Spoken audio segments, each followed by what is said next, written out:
मामाच्या घरी गेले, शिळा भाकरी खाव्या, मामानं प्रेम दिलं.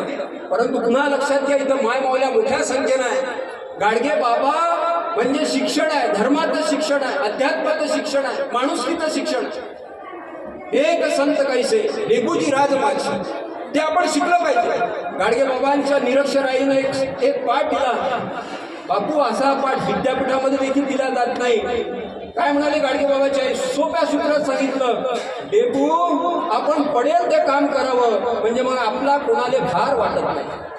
आज कुटुंब उद्ध्वस्त होत चालली.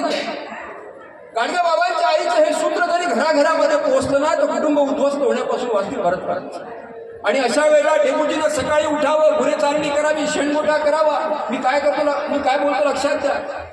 डवरणी, नांगरणी, पेरणी, मळणी आणि सोंगणं हे सगळे काम आहे डेबूनं या कमी वयामध्ये अशा प्रकारचे केले की संपूर्ण पंचक्रोशीमध्ये डेबूचा शब्द प्रमाण मानायला लागला. अरे जे पहिला आज कत्तलखान्याकडे चालले आहेत, हे पहिलं खरे संत आहेत, हे सांगणारा पहिला महापुरुष जर कोण असेल तर गाडगे बाबा आहे. गाडगे बाबांनी सांगितलं, अरे एका दाण्यातून 1000 दाणे निर्माण करते. याच्या पाठीमागं त्या शेतकऱ्याच्या सोबत ज्याचे कष्ट आहेत तो बैल आहे, त्याला संत म्हणतो.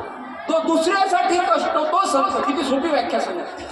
आणि अशा वेळेला ते सगळं सुरू झालं. पण म्हणून तो पलीकडे लक्षात घ्या की गाडगे बाबांनी शेती पिकवली, चंद्रभाजींना सावकाराच्या मुखातून मोकळं केलं. जवळच्या 52 गावामधल्या जमिनी सावकारांनी गिळण करून केलेल्या वरती ढेकर दिली होती. सगळ्या सावकारशाहीतून गाडगे बाबांनी मुक्त केलं संपूर्ण शेतकऱ्यांना. म्हणून सावकारशाहीतून मुक्त करणारा पहिला संत म्हणजे गाडगे बाबा.